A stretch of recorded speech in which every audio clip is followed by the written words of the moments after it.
निवेदिता। मंगलवार को भारतीय जनता पार्टी ने अपने उम्मीदवारों की एक और सूची जारी कर दी। इस लिस्ट में उस सीट से भी प्रत्याशी उतारा गया जिससे अपर्णा यादव को लड़ाए जाने के कयास थे।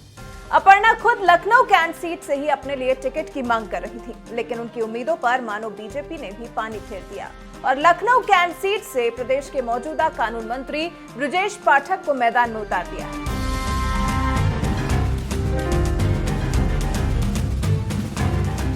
सपा छोड़कर बीजेपी में शामिल हुई अपर्णा यादव अपने लिए इसी सीट से टिकट की मांग इसलिए कर रही थी क्योंकि पिछला चुनाव भी उन्होंने इसी सीट से लड़ा था, इसी सीट पर मेहनत की थी।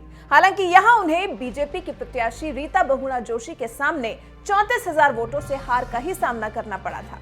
लेकिन क्योंकि अब वो तो अपना पुराना कुनबा छोड़, अपना समाजवादी परिवार छोड़ बीजेपी में शामिल हो गई, तो उन्हें उम्मीद रही होगी कि उन्हें पार्टी लखनऊ कैंट से टिकट दे देगी, जिसमें अपर्णा यादव की गहरी दिलचस्पी थी।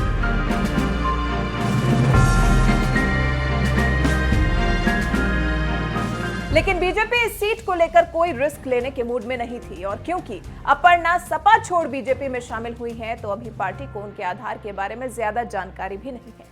ऐसे में इतनी महत्वपूर्ण सीट से अपर्णा यादव को लड़ा देने के बारे में पार्टी ने सोचा ही नहीं और ब्रजेश पाठक को टिकट दे दिया, जिससे कि बीजेपी इस सीट पर अपनी जीत को सुनिश्चित कर सके। बीजेपी ब्रजेश पाठक को जीत का दावेदार इसलिए भी मान रही है क्योंकि पाठक फिलहाल लखनऊ मध्य विधानसभा से विधायक हैं, लेकिन अब मध्य सीट ब्रजेश पाठक के लिए सुरक्षित नहीं मानी जा रही है। वजह है लखनऊ मध्य में मौजूद बड़ी मुस्लिम मतदाताओं की संख्या। पार्टी ब्रजेश पाठक की जीत हर हाल में सुनिश्चित करना चाहती है और बीजेपी कहीं न कहीं लखनऊ कैंट से अपनी जीत तय मान रही है।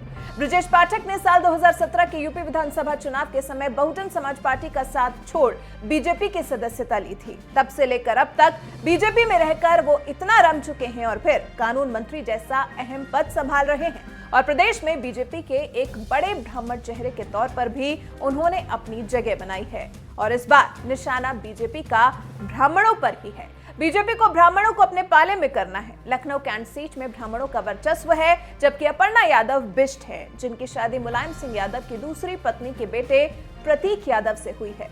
बीजेपी ने लखनऊ कैंट सीट पर ब्राह्मण वोटों को ध्यान में रखते हुए अपर्णा यादव का पत्ता साफ कर ब्रजेश पाठक को टिकट थमा दिया। वही पार्टी चुनाव को लेकर अपनी स्ट्रैटेजी से तो कॉम्प्रोमाइज नहीं करेगी। वैसे भी प्रदेश में फिलहाल माहौल कुछ ऐसा है कि ब्राह्मणों की एक बड़ी संख्या राजपूतों को कथित रूप से उनसे अधिक महत्व देने के लिए बीजेपी से नाराज है, इसलिए ब्राह्मण वोट पार्टी से और दूर ना हो जाएं। यही वजह रही जो बीजेपी को लखनऊ कैंट से अपर्णा यादव की जगह ब्रजेश पाठक को प्रत्याशी बनाना पड़ा। जानकारी के लिए आपको बता दें कि सपा से बीजेपी में अपर्णा यादव के आने की भी यही वजह थी। लखनऊ कैंट सीट ही वजह थी जो अपर्णा यादव ने अपना परिवार छोड़ बीजेपी का दामन थामा था, क्योंकि अखिलेश यादव ने इस बार परिवार के किसी भी सदस्य को टिकट नहीं देने का फैसला किया था। ऐसे में राजनीति में अपना करियर बनाने के लिए बेताब अपर्णा को बीजेपी का दामन थामना पड़ा, जिसके लिए तैयारी वो बहुत पहले से शुरू कर चुकी थी। मोदी योगी का गुणगान कर रही थी, कई बार सीएम योगी से मुलाकात भी कर चुकी थी। कई बार अपर्णा ने ऐसे बयान भी दिए जिससे अखिलेश की ही गरिमा को ठेस पहुंची। खबरें यहां तक हैं कि परिवार के बीच में अखिलेश ऐलान कर चुके थे कि इस बार अपर्णा को ना तो वो टिकट देंगे और ना ही कहीं जाने से रोकेंगे। अखिलेश ने किया भी वैसा ही, अपर्णा को टिकट नहीं दिया, जिसके बाद अब बीजेपी ने ब्रजेश पाठक को अपर्णा यादव के ऊपर रखकर उनके सपनों को तोड़ दिया है। जिस उम्मीद से अपर्णा बीजेपी में शामिल हुई थी, उसी उम्मीद पर पानी फिर चुका है। देखना दिलचस्प होगा कि अब अपर्णा का अगला कदम क्या होगा, या फिर अपर्णा को शांत करने के लिए, उनको मनाने के लिए बीजेपी क्या फैसला लेती है। वैसे आपको क्या लगता है, बीजेपी अपर्णा यादव को संतुष्ट करने के लिए अब क्या करेगी? आपकी इस पर राय हमें कमेंट कर जरूर बताएं।